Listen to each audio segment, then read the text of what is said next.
And on today's show, Arsenal 4, Wigan 0.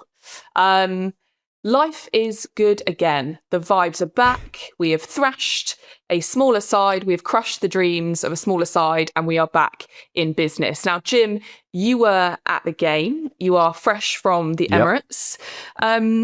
Just give us a sense of the kind of vibes in the stadium. We put away Wigan very quickly, but a bit of a weird finish given how slow the second half was. How was the atmosphere overall? Yeah, the atmosphere was a funny one. It was one of those games where obviously it's quite quiet because you're expected to win, and then you just start winning really comfortably.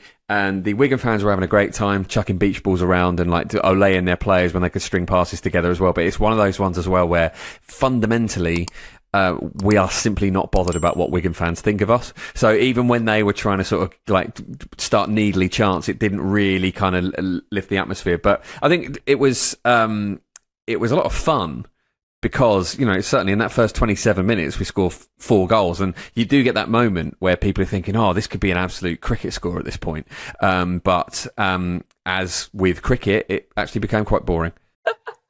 Well, this was the first time a Premier League team has scored 4 goals in the first half an hour of an FA Cup game. That's one of those stats where I'm like, that's just got so many layers to it. I'm not sure I care that much. There's got lots of criteria that we need to hit to make that a stat. Yeah. How are there any of these stats left? I feel like there's one in every show. It's incredible the people that find them. I mean, fair play. Fair play, but you know, it's a reflection of how dominant we were in the first 27 minutes and how quick we were to essentially suck any jeopardy out of this game, which I think, off the back of the result in the week against Brentford, very, very important that we came out really, really fast, played well, and ultimately we did that. Just before we dive into the lineup, because there's lots to digest there, Jim, I do want to ask you about the most important result of the day, which is Gunnosaurus beating Krusty the Pie 3-1 in the halftime shootout. Can you give us a little play-by-play of how that happened? Because frankly, that's what I care about. Yeah, I mean, look, ultimately, there are levels to this game, right? And I don't think anything really kind of hit that home during this afternoon more than that. I mean, Krusty the Pie, he's a great mascot. I've got to give it to you. I'll give it to them. He's essentially just a big pie, which is great, but it does affect his mobility. If he's got arms in there, they're sort of like, you know, by the side, you can barely see them.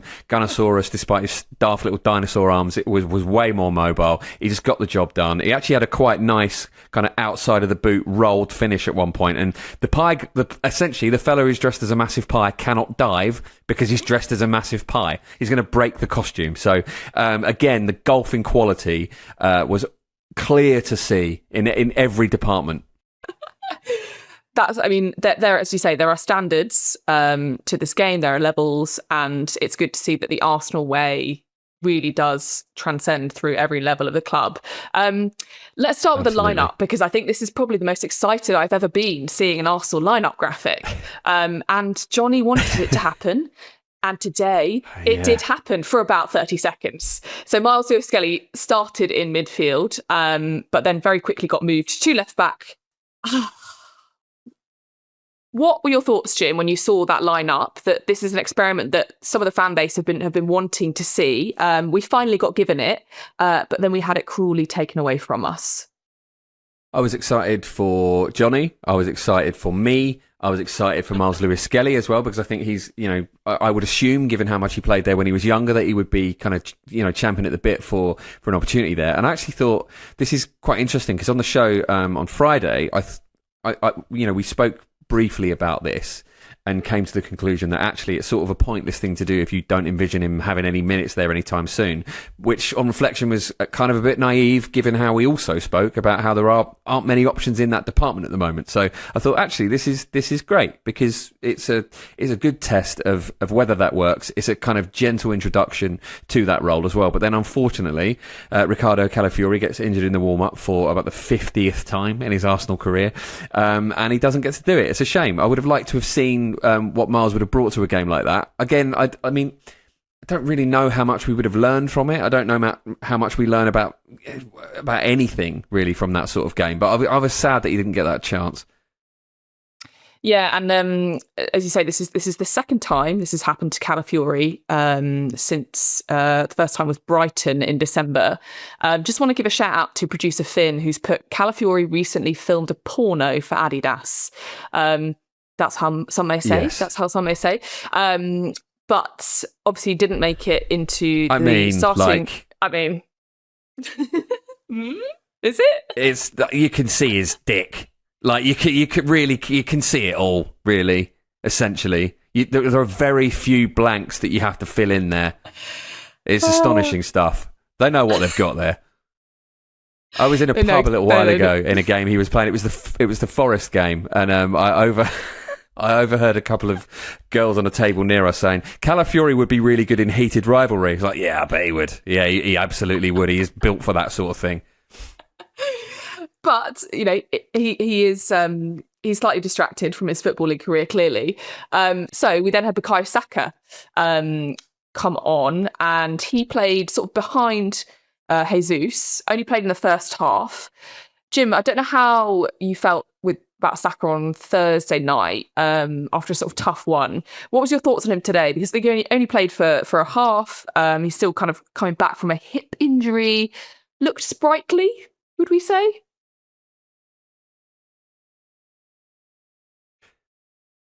Yeah, I think, again, this was a bit of an audition as him as an emergency option in that number 10 role, isn't he? I think he did pretty well, actually. I think, obviously, Eze steals the show from a bit deeper with getting those 2 assists. But Saka was essentially playing a similar role, wasn't he? He was always looking for that ball in behind, and we know that we're trying to do that a little bit more, particularly to get the best out of Victor Gyökeres. So I thought, actually, as a sort of as an experiment, it did pretty well. It was quite exciting to see just it's such an unusual lineup in terms of where players are playing and kind of being kind of shunted into positions you don't normally see them in. I thought Saka did pretty well there. Again, though, it is the quality of the opposition, with all respect to Wigan, it means that it doesn't really give you any idea of what that would be like in a Premier League game, but it can only be a positive thing, because I think, he did have a difficult afternoon against Brentford, so just essentially getting back on the pitch as soon as possible to kind of like exercise that demon can only be good. Yeah, and I think one thing that I think from this performance, and I do agree, Jim, we can't learn a huge amount from this particular lineup because of Wigan, but we have been crying out again for another performance. So it feels weird to say, because obviously we slapped Leeds not that long ago. We then had that performance against Brentford. I am desperate for Arsenal to build some sort of confidence, momentum, and as Rory of this pod says, the vibes are very important. The vibes are essential, and we've got some very tough fixtures coming up. We've got a run in with the Premier League, which is getting tighter and tighter. I just think games like this, and Eze, you've mentioned already, this is exactly the type of game where he needs to build a bit of confidence. The fans need to build a bit of love. And I don't care if it's Wigan, I don't care who it is. Games like this, where we score 4 goals very quickly, we have a bit of fun as well. This is the least stressful Arsenal game I've watched for ages. Even though we beat Leeds by a considerable margin, this was fun. There was a man dressed as a pie. Like, this is the type of re-galvanising performance that Arsenal need, especially after Thursday. And I'm just delighted that, one, the experiment kind of paid off. I don't want to read too much into it whether Arteta is going to repeat it, but it kind of just felt like, right, this is meant to be fun. We are a fantastic team with lots of options. It's a luxury that we're able to do this. And we should go into the Wolves game midweek, with a lot of confidence. Is that fair? Yeah, I think that is fair. Yeah, because there was a point in that first half, which was, let's be honest, most of it, where it did look like, as you particularly used that word fun a lot, it looked like Arsenal were essentially just scoring for fun.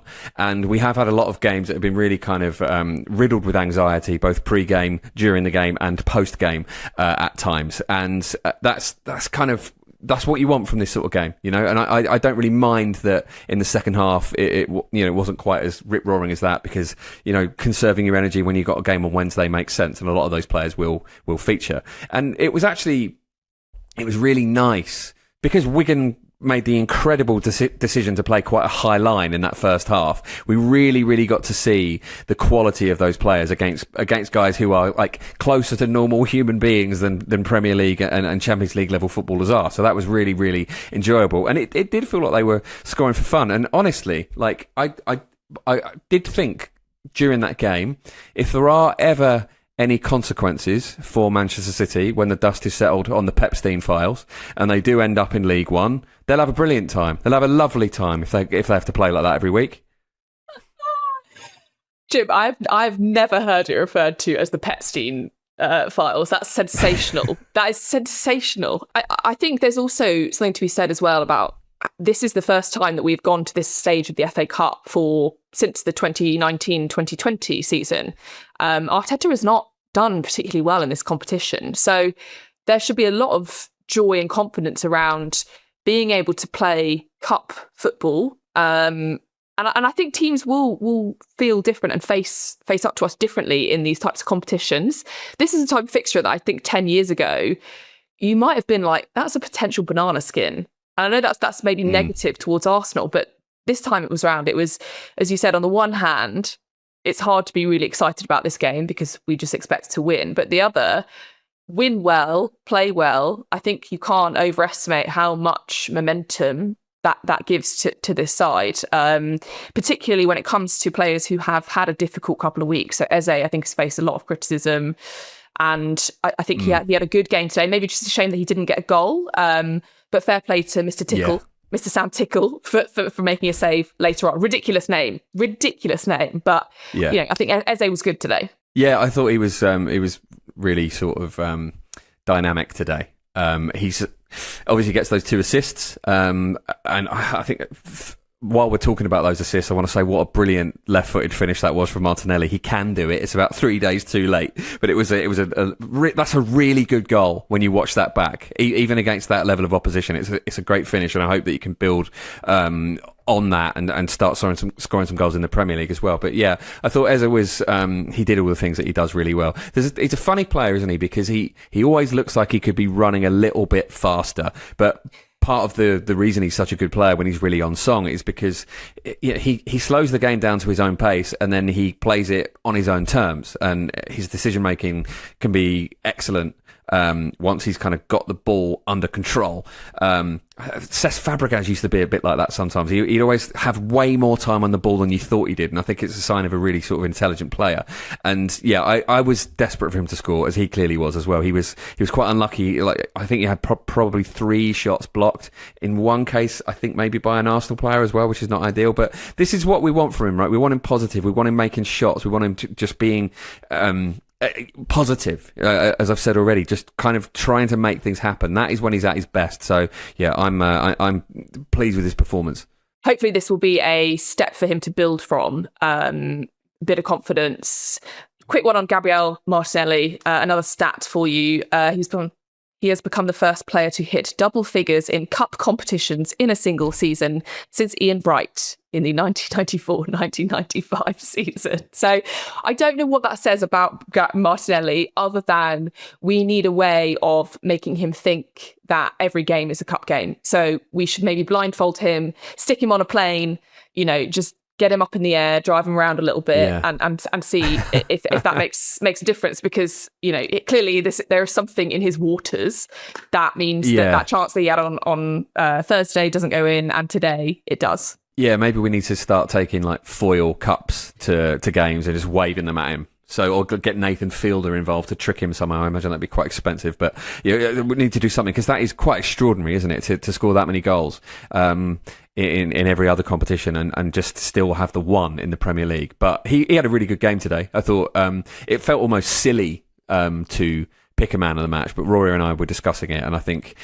him, Jesus, and of course Eze, because he gets those 2 assists, are probably the candidates. But I thought Martinelli was great. And after 27 minutes, we decided enough was enough, and the vibes must stop. And then towards the end of the game, Arteta made a couple of interesting changes.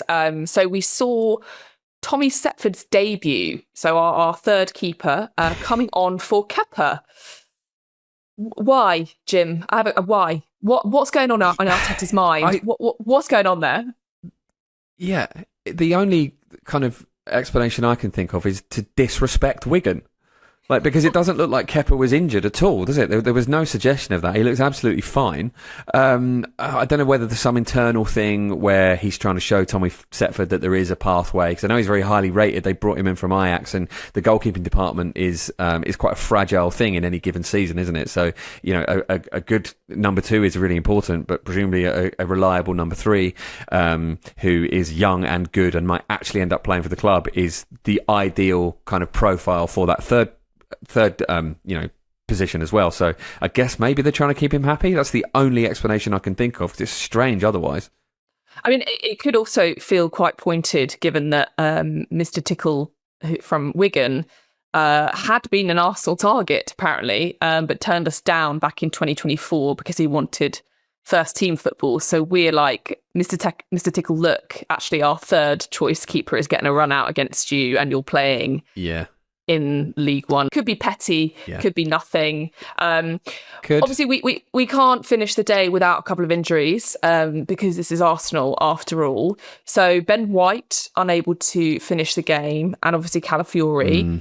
Arteta has said, in classic Arteta style, let's see in the next day or two, which I like to think is either we have no idea, ask me tomorrow, or both injuries are catastrophic and I am not ready to face reality yet. Yeah, I mean, it really could be either, couldn't it? I mean, the positive kind of news, I suppose, on Ben White is that he looked absolutely fine as he walked off. He didn't look in any particular discomfort, and he came off as if he was being subbed off in a regular manner. So hopefully it's just like cramp or something like that. I'm sure it's more serious than that if they've not dismissed it as cramp. But Ben White plays through pain a lot, doesn't he? I suppose he's not played a lot recently. Maybe it's a bit of rustiness. I don't know. I can only speculate, obviously, but I just really hope that we don't get into a situation where those two players are missing for any length of time, because depth is such an important thing. It's such an important element of why we're in the position that we're in every competition we're in, and we need this to calm down rather than ramp up at this point.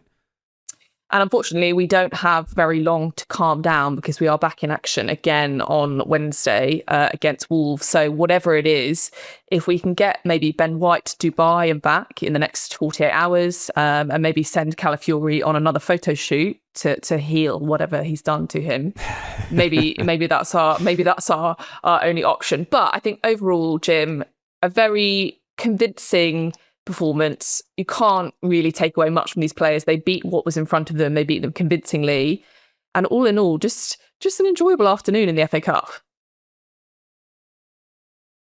Yeah, and let's be honest, right? It's been, you alluded to it earlier, that our record in the FA Cup hasn't been great in recent years, and part of the reason for that is we've had really tough fixtures early on, and it is really refreshing, isn't it, to get Portsmouth and then to get Wigan, and hopefully we'll get another kind draw. And it feels like we've earned one after some bad luck in recent years with the teams we faced early on. 100%, and that's exactly how it works. You know, when they do the draw, they look at who has earned easy performances, and that's why Man City keep getting such an easy draw. Well, thank you everyone for joining us on The Thing About Arsenal. Just enjoy days like this. You know, we can't think too far ahead, and slapping a small team 4-0 at home should give you a lot of dopamine, at least last for the next couple of days.